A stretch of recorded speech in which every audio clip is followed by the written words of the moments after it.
কেমন হইল? এই আওয়াজ যদি আমরা তুলতে পারি সারা এই অঞ্চলে, যে কোনো সরকার মানতে বাধ্য হবে। জাগো মানে সবাইকে জাগতে বলতেছি, বাহে মানে বাবা হে, চাচাও বাবা, বেটাও বাবা আমার।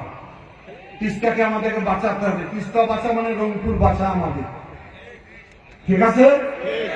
তাহলে আমার নেতৃবৃন্দ যে কর্মসূচি দিবে, সেই কর্মসূচিতে 48 ঘন্টা থাকার কারা কারা নিয়ত করছেন হাত তোলেন তো দেখে, একটু ভিডিও করো।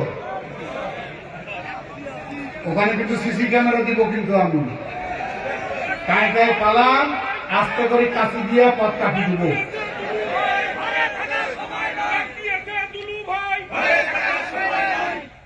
এখন থেকে যেখানে যাবেন, দাওয়াতের বাড়িতে যান, তাফসিরে যান, নামযজ্ঞ অনুষ্ঠানে যান, সব জায়গায় বলবেন 17 তারিখ 18 তারিখ সবাই চলো তিস্তা যাই।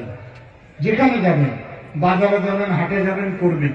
এর মধ্যে আমরা পোস্টার দিয়ে দিব, লিফলেট দিয়ে দিব, মাইকিং করব, ব্যানার দিয়ে দিব, ব্যাজ দিয়ে দিব। যে ব্যাজ আমার বুকে লাগানো আছে, কিন্তু এটা নমুনা মাত্র আমার।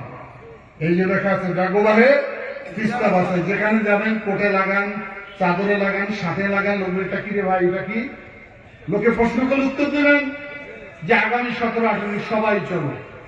এই আন্দোলন কোন ব্যক্তিগত আন্দোলন।